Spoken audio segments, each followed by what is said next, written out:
This program sponsored by Marwadi University, Rajkot, Gujarat. Join Global Campus for a 360-degree education.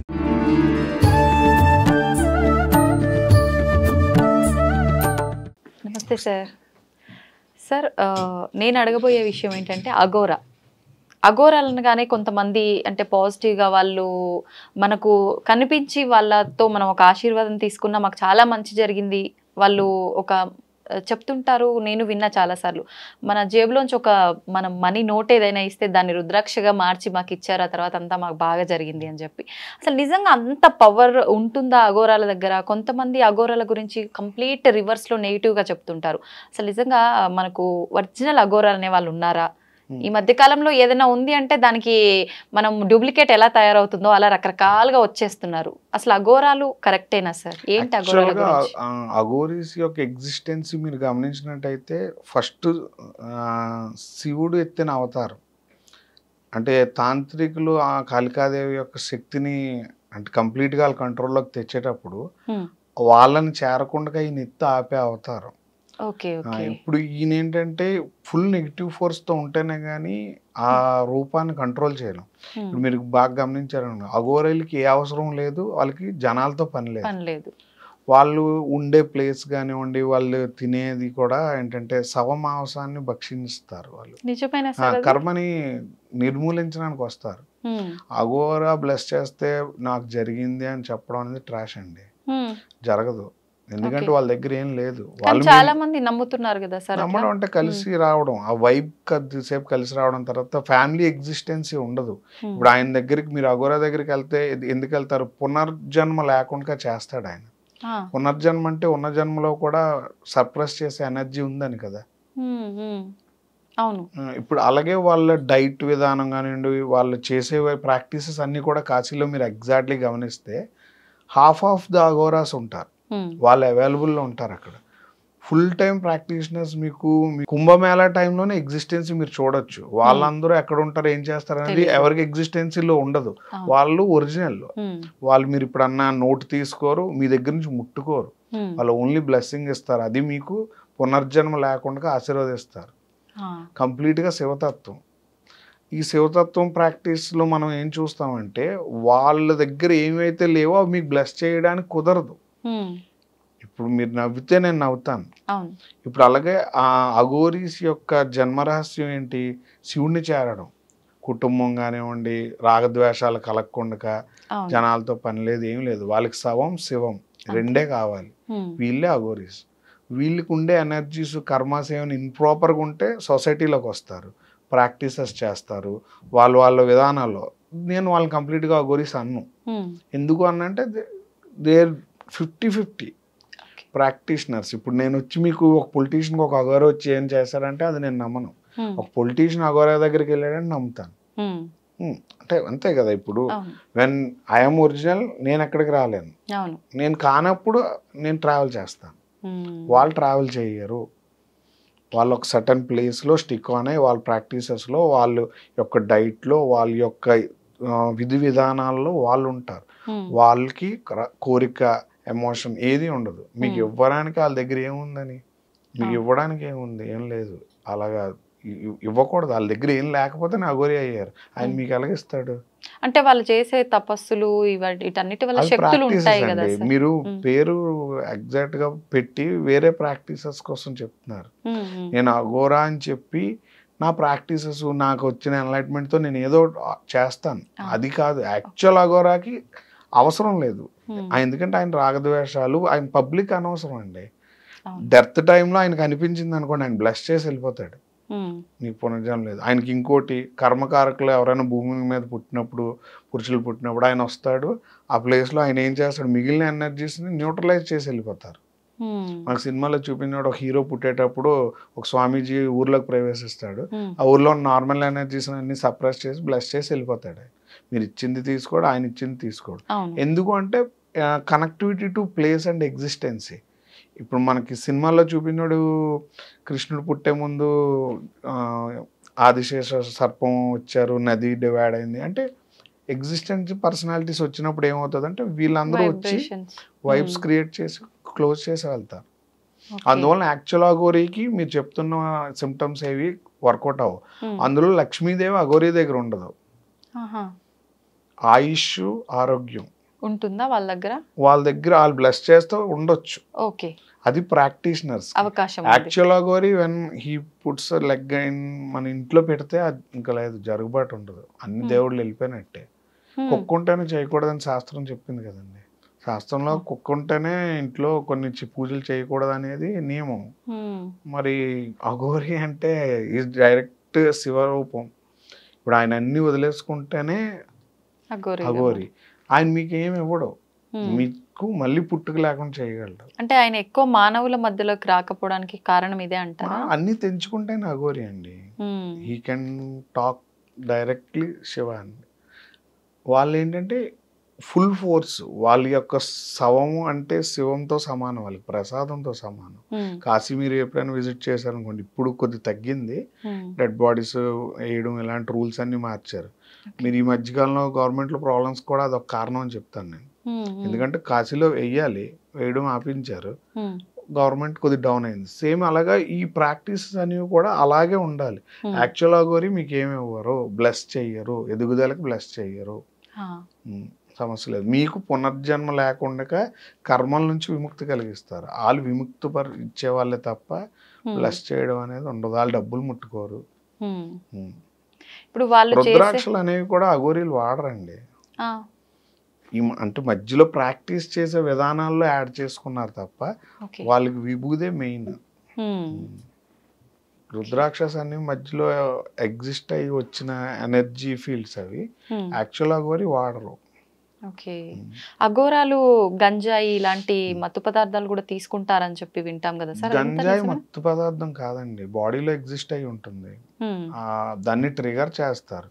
మీకు ఇప్పుడు మీ ఇన్నర్లో ఏదైతే ఉందో అది కాన్షియస్లో కూడా చూడడానికి మీ బ్రెయిన్ క్యాపబిలిటీని ఇచ్చేస్తుంది. ఇప్పుడు సైకోటిక్ నేచర్గా ప్రవర్తించే వాళ్ళు కొంచెం డ్రింక్ చేసిన తర్వాత సడన్గా ధైర్యవంతుల్లా ప్రవర్తిస్తారు, అంటే విపరీతమైన నమ్మకం. అలాగే వీళ్ళు ఏదైనా తీసుకున్నప్పుడు ఏమవుతుందంటే వీళ్ళ బాడీలో టాక్సిక్నెస్ పోద్ది. ఇప్పుడు సవాన్ తినే వ్యక్తికి వైరల్ ఫీవర్స్ అవి ఎందుకు రావట్లేదు, డైజెషన్ సిస్టమ్ ఎలా పనిచేస్తుంది, వాళ్ళకి ఈ రోజుకి వరకు ఎలా బతుకుంటున్నారు, అంత యవ్వనంగా ఎలా ఉంటున్నారు. అఘోరీస్కి పట్టు ఉండదు, 6 ప్యాక్ ఉంటుంది, స్ట్రాంగ్ పర్సనాలిటీ, హెవీ స్ట్రాంగ్నెస్ ఉంటుంది.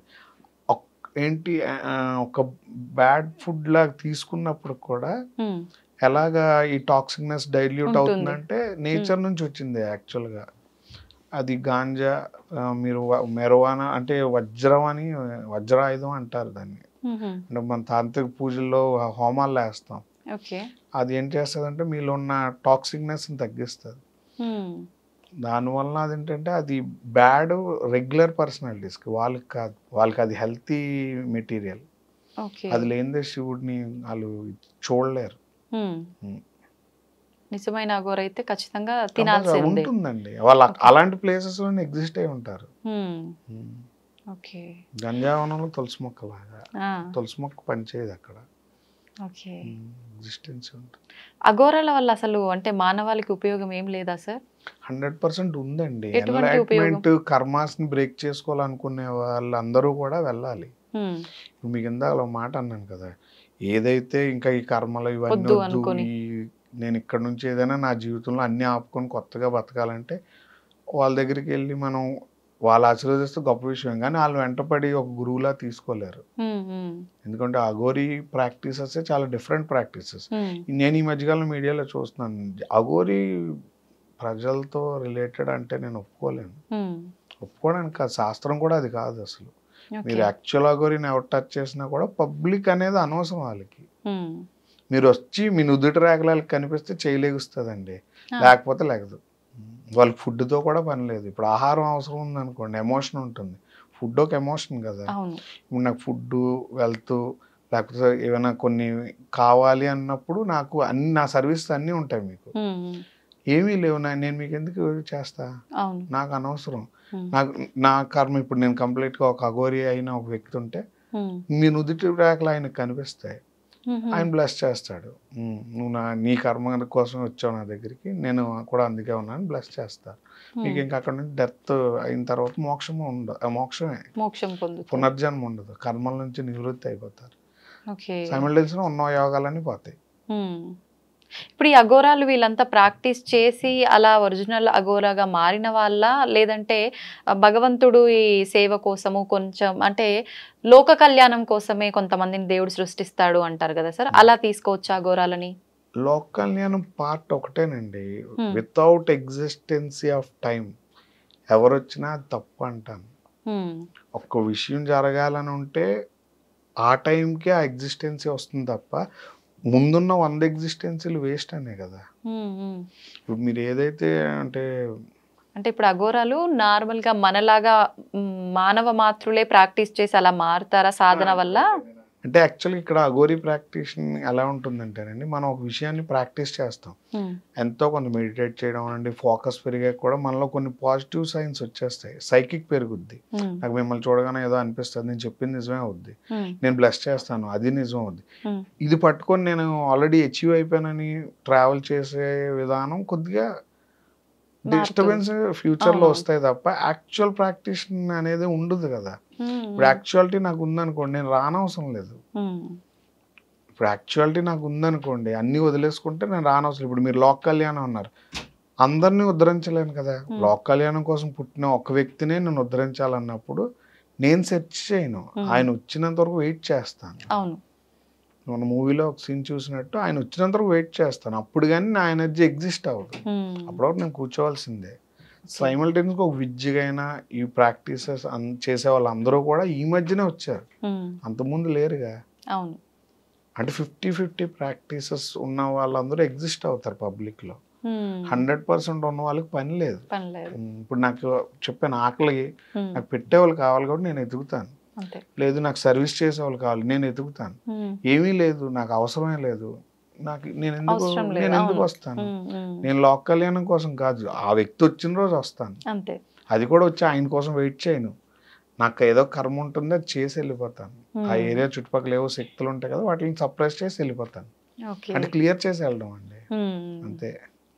ఈ తేడాని తెలుసుకోవాలి చాలా మంది. కంపల్సరీ మీకు మనం మన పురాణాలు చదివితే అర్థం అవుతుందండి. భక్తితో కాదు, జ్ఞానంతో చదవాలి.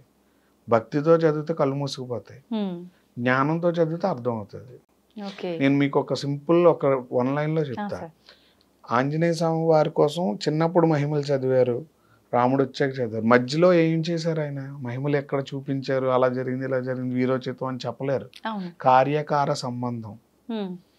ఒక కార్యం కోసం పుట్టిన వ్యక్తి ఆ కార్యం కోసం వచ్చే వ్యక్తి రానప్పుడు శక్తిహీనుడే, అప్పుడే వీరుడవుతాడు ఆయన.